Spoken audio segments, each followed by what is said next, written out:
I was thinking the other day, what if this could sound like this?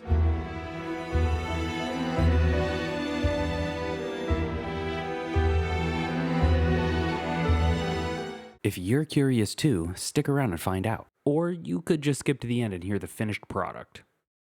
Remember that Lindsay Lohan movie from the early 2000s where the daughter and the mom switch bodies? Well, there I was, Xbox controller resting on my belly, Cheeto dust caking every single one of my fingers, and wondering who the pays $25 a week for Hinge Premium, when I thought to myself, what would it be like if our favorite video game scores had a Freaky Friday of their own? If they switched bodies, allowing us to hear them in a new way? Now, hear me out. Imagine hearing the nostalgic themes from Pokemon Gold version played by the epic orchestra of Final Fantasy XV, or the endearing motifs from Stardew Valley reimagined with the dreamy retro synths of Celeste. Now I know, it might sound crazy, but I think it's so crazy it just might work. One of the soundtracks I've consistently come back to over the last couple of years is Christopher Larkin's incredible score for Hollow Knight.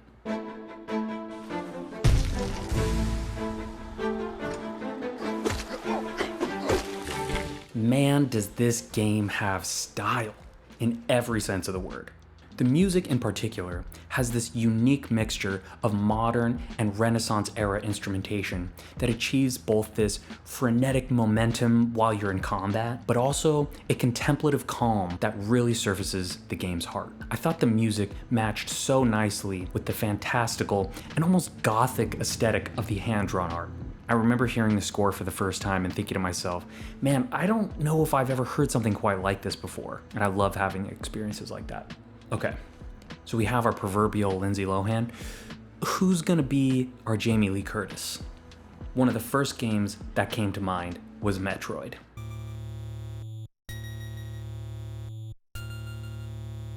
I mean, talk about classic, and what an iconic score by composer Kenji Yamamoto. I will forever be impressed by how good and how memorable the themes were from so many video games in the early days, with the level of technical constraints that they had to work within to make the music.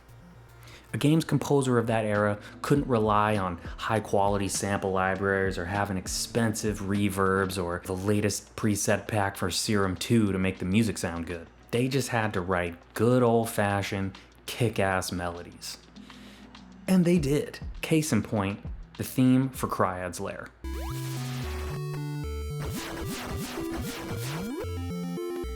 Showing up most notably in the original NES release, as well as Metroid Zero Mission for the Game Boy Advance, the Kraid's Lair theme brings this beautiful, haunting melodic language to that section of the game, and I felt it overlapped really nicely with the music from Hollow Knight.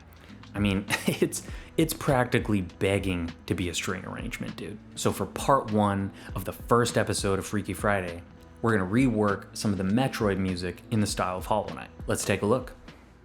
A few of the main stylistic elements that I wanted to bring over from the Hollow Knight score when reworking this piece of Metroid music is, first, the overall chamber orchestra sound. So that means smaller group sizes as far as the players go, closer mics on the instruments themselves, and less reverb. Second, I wanted to find a way to achieve a sense of motion without using any percussion. That isn't the case in every track in the Hollow Knight score, but if you listen to Hornet and Mantis Lord in particular, Larkin achieves this really well, and I thought that was such a cool way to do the orchestration. Lastly, I just wanted like a general modern sensibility to the orchestration and the production quality of all of the music.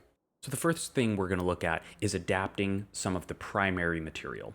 And to me, that was the main melody, of course, and the bass line, which is kind of the backbone, the spine. So the first thing I did was work on giving the main melody to the first violin and trying to make it sound how a real violinist would interpret those notes and play that melody.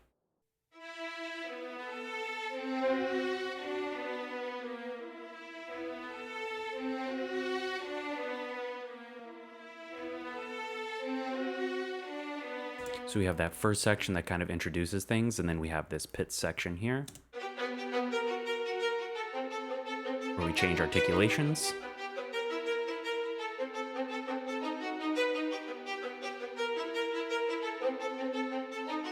And then we have this section of runs here.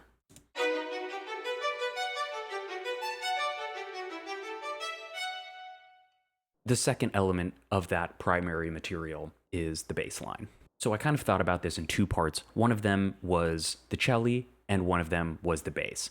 How are they working together? How are they complementing each other? So to start here, I had mainly the cello playing the bass line or the root notes in sort of a waltz-like feel.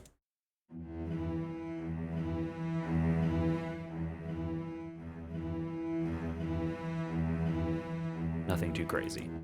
And on the downbeat, I just had the basses playing a pizzicato note to kind of give you a little bit of oomph on the downbeat.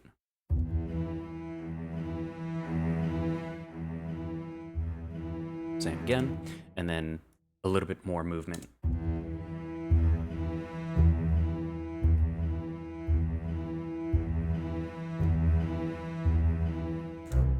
And here's how that sounds with violins.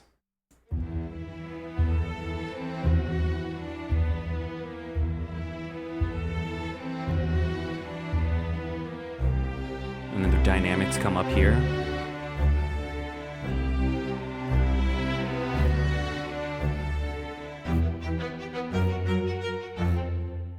And as far as the basses for this section where the violins take that running melody, what I did is have the basses and the cello kind of work together. And so the basses are playing a more simple line with the cello playing a bit more on top. So what that sounds like is this is the cello.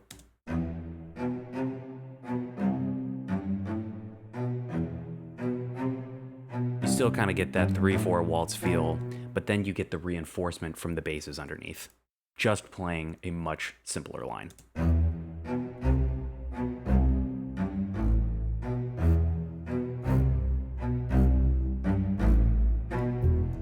And then with the violins.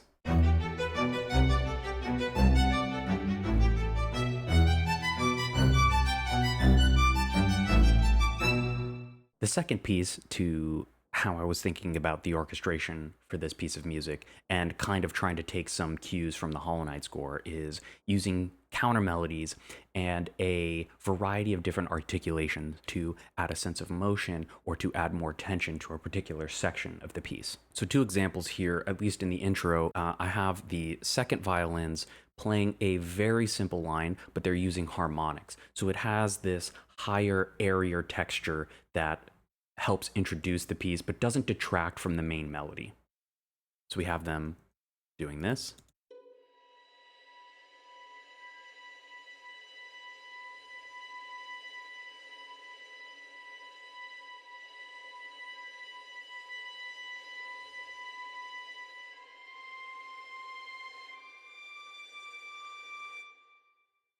And then underneath that, we have the violas playing a sort of swelling, very simple line of the fifth in pizzicato.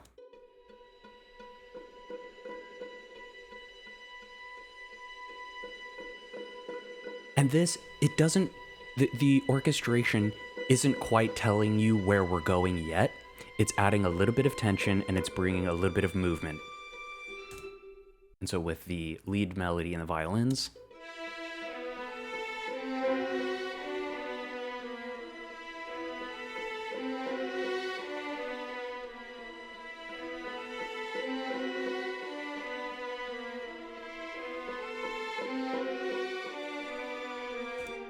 another use of using fun articulations to kind of add a little bit of spice to the piece, I came up with this little melody, and it's not in the original source material of the Kraid's Lair piece, but to me, it kind of felt like something that you might hear in the Hollow Knight score, maybe either on pizzicato strings like I'm playing here, or maybe on the harpsichord that's featured very prominently in that score, or maybe even like a harp or something. But I have this little run in the section on the second violins here.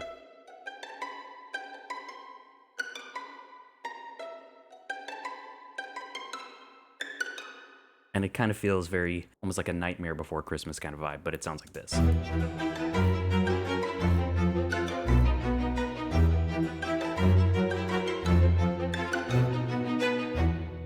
There's a little extra fun in there. Some examples of counter melodies adding a little bit of extra interest.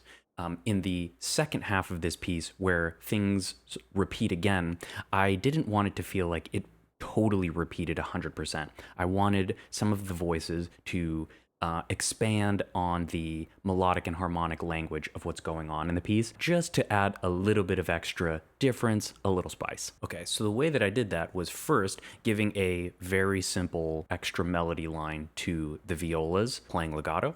Very simple, sounds like this.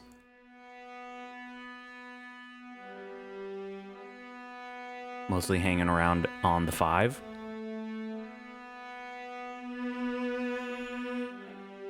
And then in addition to that, a couple of measures in, I bring in another line on the second violins. Again, not too busy because I don't want to detract from the main melody that's happening in the first violins, but just to add a little bit of difference.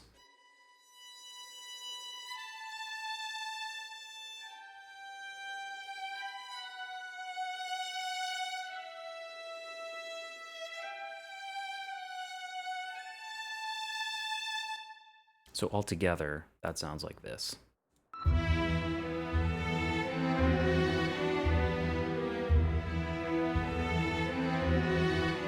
And it's tucked down there a little bit because I don't want it to be super prominent. We hear the second violins.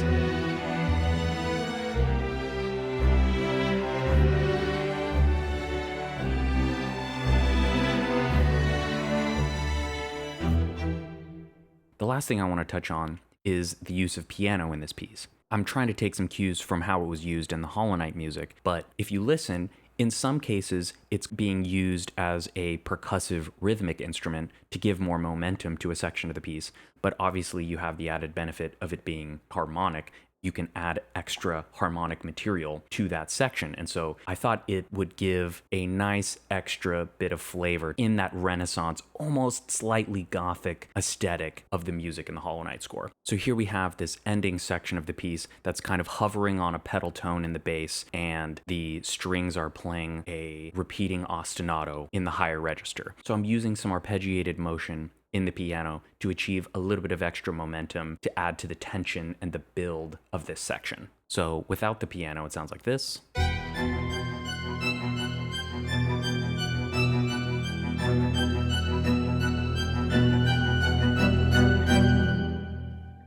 And then with the piano, it gives it just a little bit of extra momentum and build.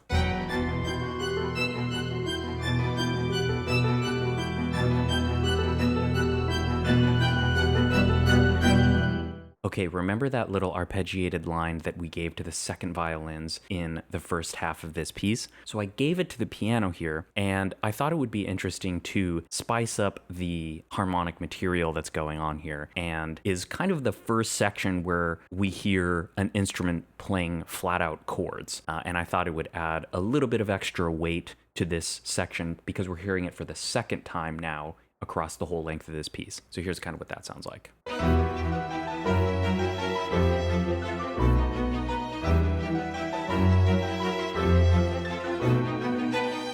And the way that the chords are kind of formatted here, it kind of gives a little bit of that like slightly creepy gothic aesthetic, which I definitely was trying to play into whenever I could.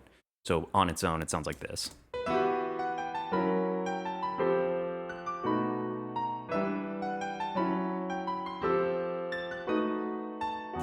That's fun. And then lastly, in the very ending building section, again, I have it doing something different. It's kind of doing an ascending pattern and then a descending pattern to kind of land at the very end of this piece.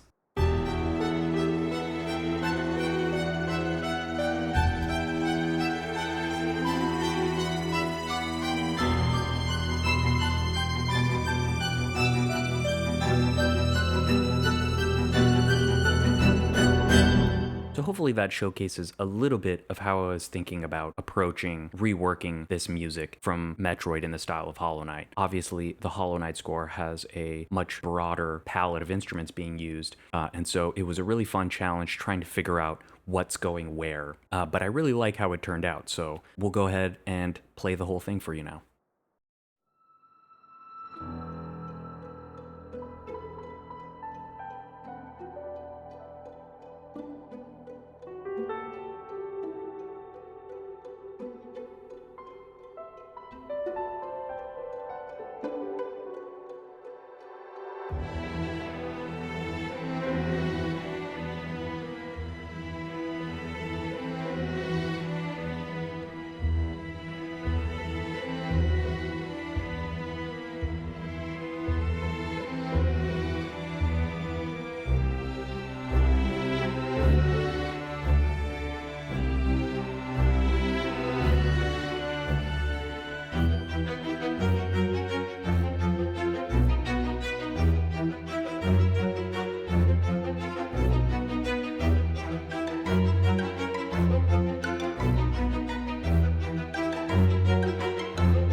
Well guys, I had a lot of fun with this, and I hope you liked how it all turned out. Leave me a comment telling me your thoughts and how you might have approached reworking some of the Metroid music. Make sure to keep an eye out for part 2 coming soon, where I'll be taking some of the music from Hollow Knight and reworking it in the style of Metroid. Thanks, and see you next time.